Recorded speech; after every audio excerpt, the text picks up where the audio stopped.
اسلام آباد high court نے even field reference میں سابق وزیر اعظم نواز شریف کی 11 سال قید کی سزا کالعدم قرار دے کر انہیں بری کر دیا۔ اسلام آباد ہائی کورٹ نے نواز شریف کی ایون فیلڈ اور العزیزیہ ریفرنس میں سزا کے خلاف اپیلوں پر سماعت کی، جس میں سابق وزیر اعظم کے وکیل نے دلائل دیتے ہوئے کہا کہ نیب نے ثابت کرنا تھا کہ نواز شریف نے پراپرٹیز کی خریداری کے لیے ادائیگی کی۔ سب سے اہم بات ان پراپرٹیز کی اونرشپ کا سوال ہے۔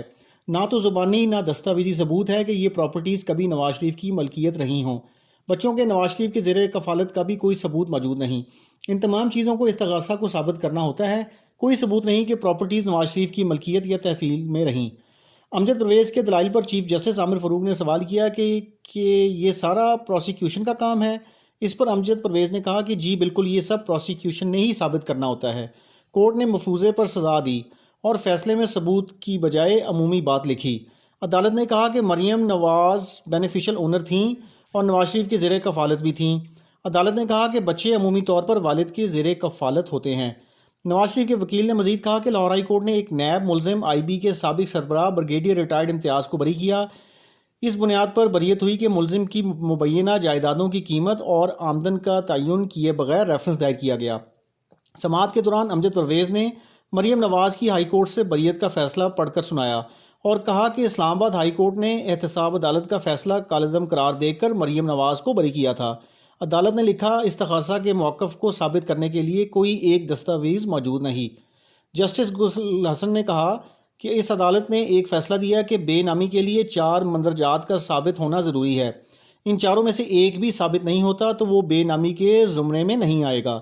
عدالت نے امجد پرویز کے دلائل مکمل ہونے کے بعد کیس کا مختصر فیصلہ سنایا اور نواز شریف کو ایون فیلڈ ریفرنس میں سنائی گئی سزا کالعدم قرار دیتے ہوئے انہیں بری کر دیا۔ دوسری جانب نیب نے فلیگ شپ ریفرنس میں بھی نواز شریف کی بریت کے خلاف اپیل واپس لے لی۔ خیال رہے کہ 6 جولائی 2018 کو اسلام آباد کی احتساب عدالت نے ایون فیلڈ ریفرنس میں مسلم لیگ نون کے قائد نواز شریف کو 10 سال قید کی سزا سنائی تھی۔ نواز شریف کو شیڈول 2 کے تحت 1 سال قید کی اضافی سزا بھی سنائی گئی تھی۔ احتساب عدالت نے نواز شریف پر 80 لاکھ پاؤنڈ جرمانہ بھی عائد کیا تھا۔ احتساب عدالت میں ایون فیلڈ ریفرنس تقریباً 9 ماہ چلا اور 160 سماعتیں ہوئی تھیں۔ اسی کیس میں مریم نواز کو 7 سال اور ان کے شوہر کیپٹن ریٹائرڈ صفدر کو 1 سال قید کی سزا سنائی گئی تھی۔ مریم نواز کو جرم میں معاونت کے الزام میں سزا سنائی گئی تھی۔ بعد ازاں گزشتہ سال 29 ستمبر کو اسلام آباد ہائی کورٹ نے ایون فیلڈ ریفرنس میں مریم نواز اور ان کے شوہر کیپٹن ریٹائرڈ صفدر کو بری کر دیا تھا۔ عدالتی فیصلے کے بعد نواز شریف نے اسلام آباد ہائی کورٹ میں میڈیا سے مختصر گفتگو کرتے ہوئے کہا کہ معاملات کو اللہ پر چھوڑا تھا، اللہ نے سرخرو کیا ہے۔ قائد مسلم لیگ نون نواز شریف نے مزید کہا کہ العزیزیہ ریفرنس معاملہ بھی اللہ پر چھوڑا ہوا ہے۔ واضح ہے کہ اسلام آباد ہائی کورٹ نے ایون فیلڈ ریفرنس میں نواز شریف کی سزا کا فیصلہ کالعدم قرار دے کر انہیں بری کر دیا ہے۔